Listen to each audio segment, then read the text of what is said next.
Hey there, hello, ho there, it's Jeff Cutter Diamond welcoming you to yet another Cutter Top 10 video. And today we're going to be going into the hockey trope, if you will, because obviously, why wouldn't I? Well, being nationally proud of my Toronto Maple Leafs and all that. But we are going to be looking at the top 10 number one draft picks of all time. NHL teams usually pick a guy first overall and they are trying to be the face of the franchise and maybe sometimes the face of the NHL and all that. So these 10 men have played great and all that. The only problem is that Wayne Gretzky is not going to be on this list. One of the rarities that one of the greatest, uh, like a top 10 greatest number one picks, doesn't have Gretzky.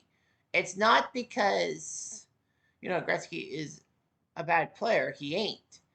But it's because Gretzky technically was a player in the World Hockey Association. You know, that league that basically had tried to compete with the NHL and almost lost completely. And Gretzky went back into the he would have went back to the NHL draft on the rules, but because Edmonton was allowed to protect two players and two goalies, Edmonton protected Gretzky. Anyway, here are your top 10.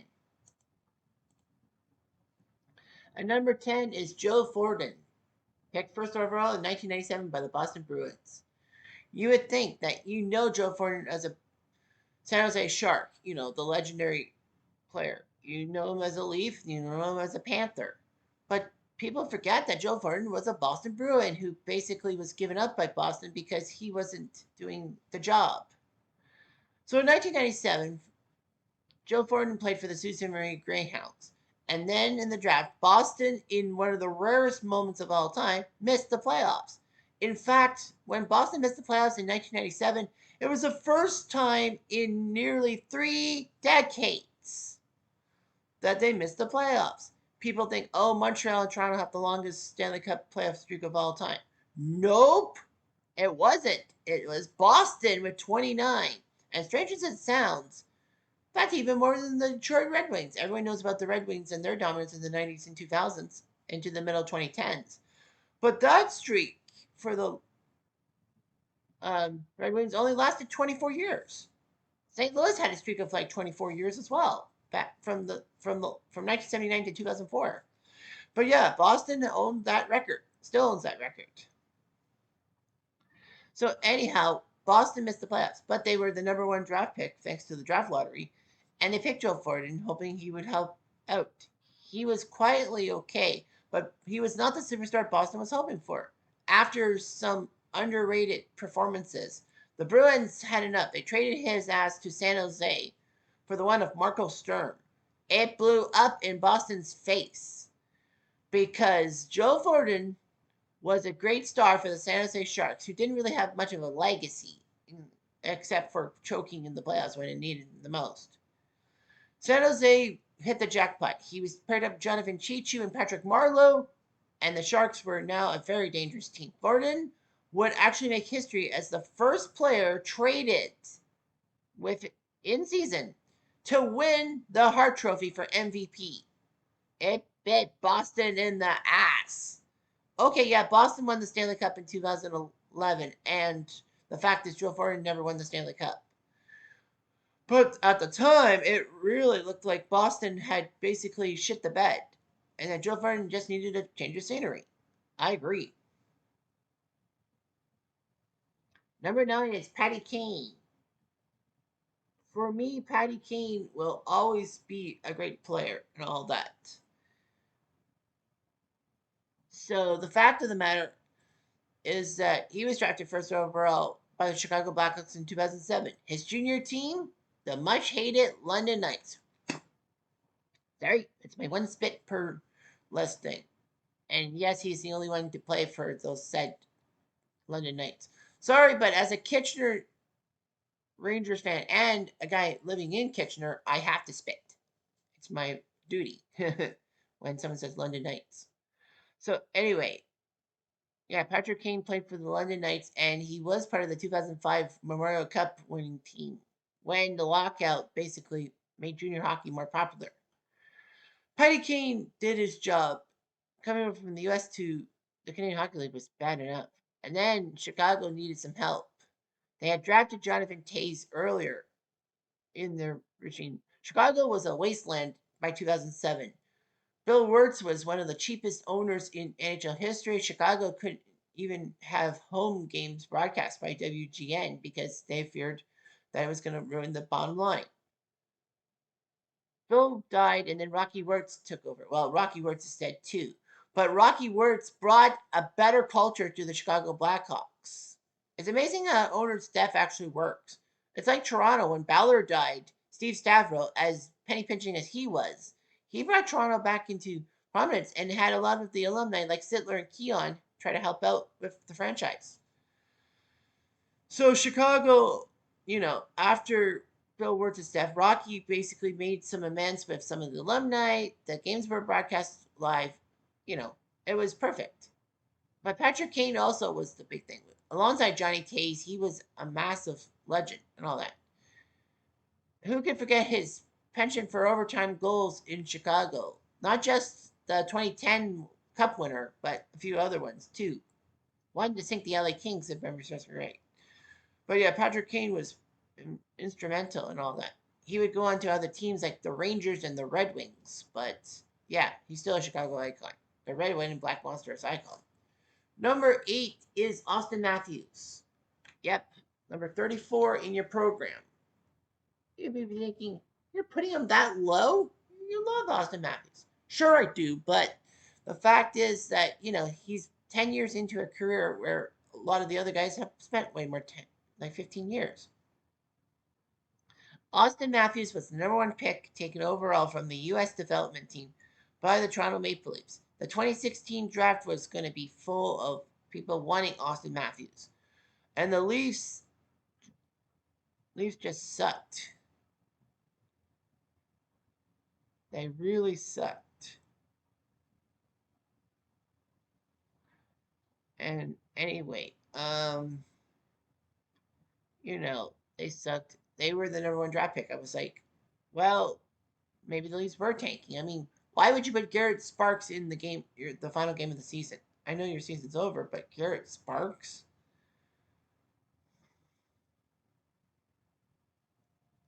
So, anyway, Austin Matthews was big and all that.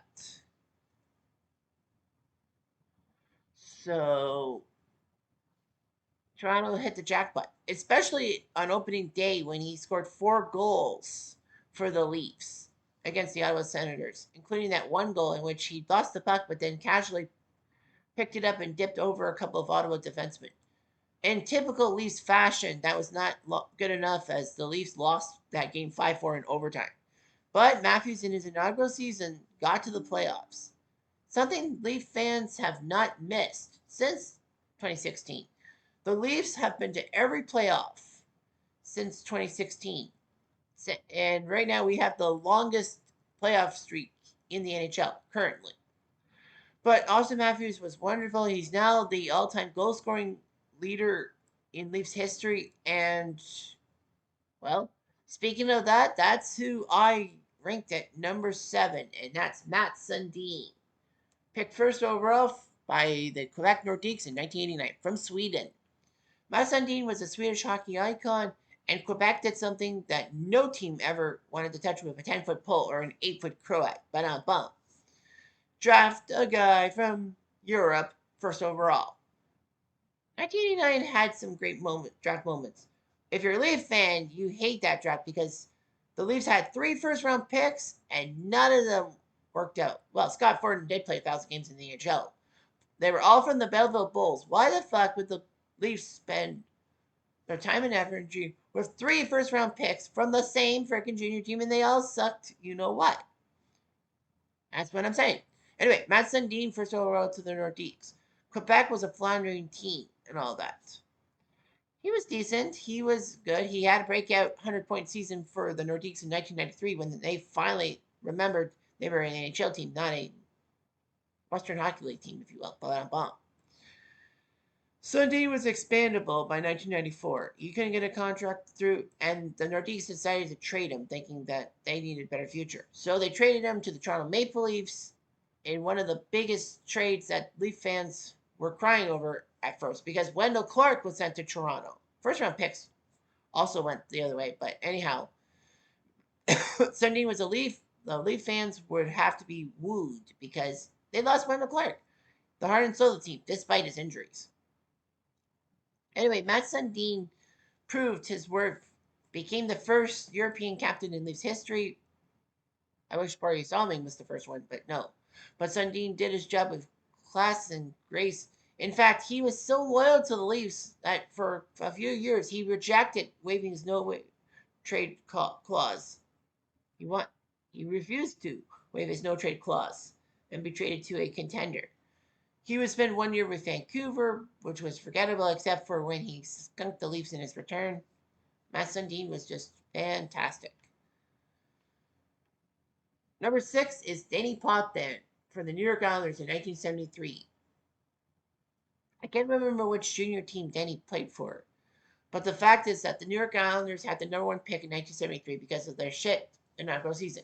In 1972, the Islanders started in the NHL, mostly as a way to dissuade Long Island from taking a World Hockey Association team.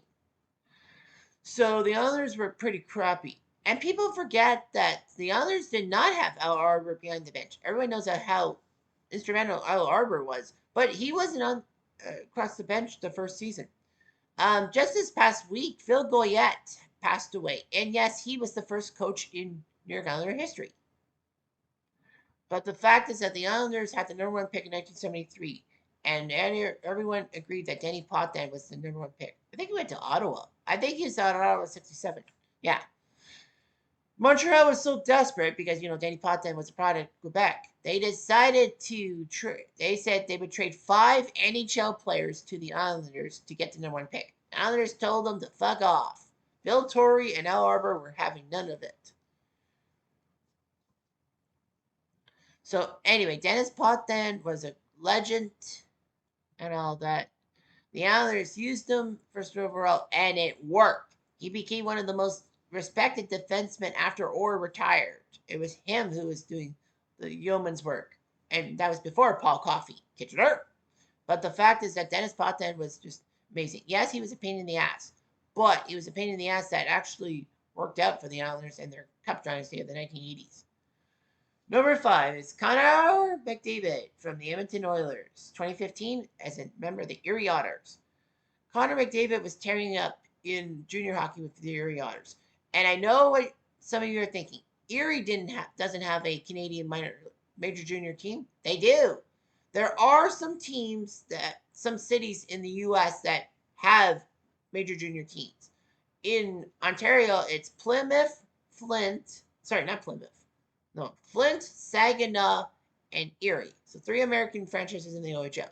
The WHL, the Western Hockey League, has 3 teams in the state of Washington. So yeah, those cities can do it and all that. Detroit and Plymouth used to have OHL teams down south. But regardless, so the Oilers were big. They got the number 1 pick for the 3rd time in, 5 years or something like that? Because they had number 1 picks, Neil Yakupov and Nugent Hopkins, I think, were the number 1 picks. Yeah, Edmonton in the 2010s were basically number 1 draft picks. And people were accusing Edmonton of tanking. But they weren't. They actually were trying.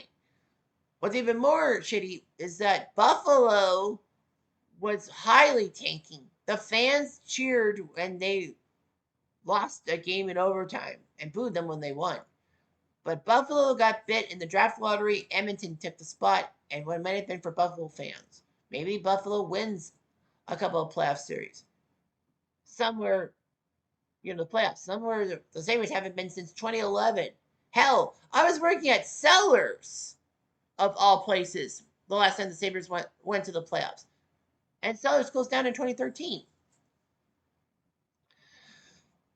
So anyway, yeah, Connor, best player of his generation. I say so. Best player coming out of the 2010s. That's for sure. I think Connor was just amazing and all of that. He has been. Edmonton's been to back-to-back Stanley Cup Finals, losing to the Panthers. And yes, I did pick against the Oilers because not from a stain of Edmonton, but the fact is Florida. You got to pick the team that looked good, and Florida looked good. But remember, Panthers fans, the Leafs gave you fits in the 2025 playoffs. Yeah, Connor's just been great. Number 4 is Guy Lafleur. Guy Lafleur, first overall 1971 for the Quebec Ramparts to the Montreal Canadiens. His story is big, even before he was drafted. Guy Lafleur was this can't-miss prospect. Jean Beliveau, compared to Jean Beliveau, well, they both played for the Ramparts, and Lafleur were his number 4 on the junior team. It was either him or Marcel Dion, who also was this guy, right? But Marcel Dion, unlike Lafleur, decided to leave Quebec to play for Ontario and St. Catharines when they had an OHL team. So Guy Lafleur or Marcel Dion, the question was going to be who had the number 1 pick. It would go to the California Golden Seals. But wait a minute, you say. You said Montreal had the number 1 pick. I did. You know why? Because the Golden Seals stupidly decided to trade that number 1 draft pick in 1970. Well, in 1970, they traded their 1971 number 1 pick to Montreal for the one Francis Lacombe and a few other things. The Seals were desperate for NHL talent, and they dropped their first round pick to the Habs. Montreal was in possession of the number 1 overall pick if the Seals sucked. But the worst part was that the Seals actually were second worst at the time to the LA Kings. So the Habs did something clever. Sam Pollock, known for his masterful trades, made a massive trade to the Kings, sending Ralph Backstrom, a Montreal icon, to the Kings. Well, Backstrom said he wanted to play on the West Coast. So they gave Backstrom the trip to LA. He revitalized the Kings. Ralph Backstrom. I love Ralph Backstrom. And anyway, so yeah, Backstrom jumped up to the Kings and they beat the Seals in points, which meant the Seals had to get their number 1 pick to Montreal, and Guy Lafleur was drafted first overall. Lafleur would play 4 seasons with a helmet before finally letting his blonde locks go, his flowing blonde hair. And no, the NHL did not make helmets mandatory until 1979. So Lafleur, with his guys, if you will, scored 50 goal seasons like candy and helped Montreal out. Unfortunately, a new defensive system under Jacques Lemaire, Lafleur's former teammate in 1984, forced him to leave Montreal. He was out of hockey for 3 years. He got to the Hall of Fame, but then he had the itch to come back. And New York took him up on it. The Rangers had him for a year, and then the Nordiques for 2 seasons. I actually didn't know that. And I don't blame you. Number 3 is Sid the Kid. It's kind of weird that Sid the Kid's not in the top 2 or even number 1, but Sid the Kid was big for Pittsburgh. So in 2005, playing for Rimouski, a team, yes, that was in Quebec. That city is in Quebec. For the Oceanic, he was helping Rimouski out do well and get to the Memorial Cup in London, which was highly feud because of the NHL lockout. He lost to the London Knights, yes, but Pittsburgh won it. So in 2005, the NHL, of course, lost the season. And then the question was, who's going to get the number 1 pick? So they went through the past 5 years, and if you did not make the playoffs, you got some brownie points. The brownie point system would probably favor the Rangers because New York hadn't been to the finals, haven't been to the playoffs in 7 years at the time. And Toronto, well, you knew they weren't going to get the number 1 pick because they kept making the playoffs and a few conference finals spots sprinkled in. Pittsburgh ended up beating Anaheim for the number 1 pick. But the Ducks actually lucked out at number 2 and got Corey Perry. No big deal. Well, Leaf fans hate the hell of Corey Perry because of what he did to John Tavares in the 2021 playoffs and a few other Leaf killer moments. Anyway, Sid the Kid went to the Penguins. And this was actually big because everyone thought the draft was rigged because Pittsburgh was getting him for one good reason. Pittsburgh was close to bankruptcy, even though Mario Lemieux, who is number 2 on this list, actually ended up buying the team and all that. Pittsburgh was in dire straits and all that. So everyone thought that Crosby was sent to Pittsburgh on purpose so that it could help Pittsburgh stay in Pittsburgh. They moved from Mellon Arena to their new home and all that, which is pretty good. But, Crosby transformed Pittsburgh into a dynasty.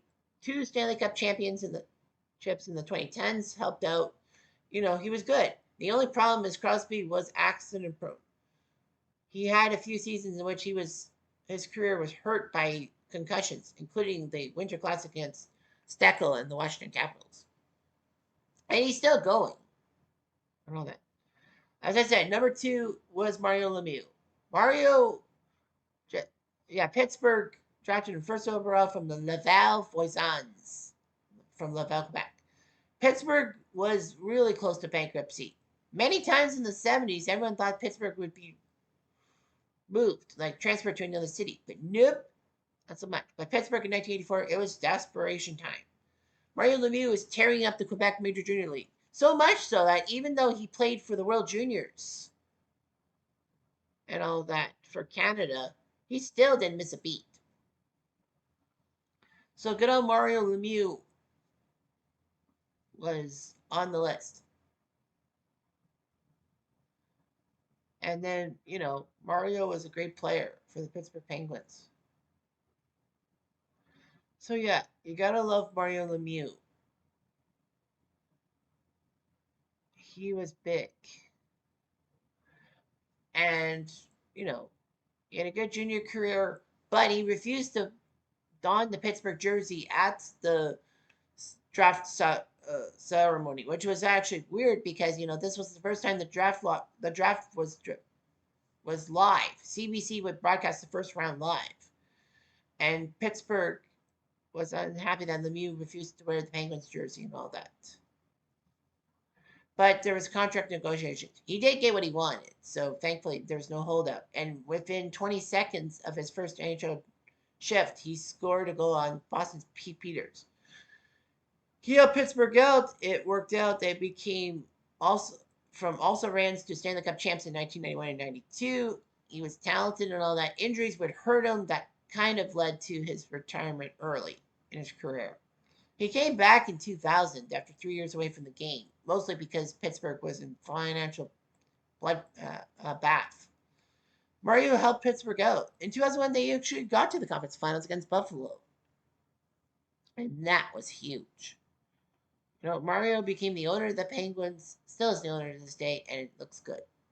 And number 1 by a long shot has to be Alex Ovechkin. Yes, people forget that Alex Ovechkin was a number 1 pick. Washington picked him up from Russia. Was he the first Russian number 1 pick? I don't know. Sorry, Kovalchuk was.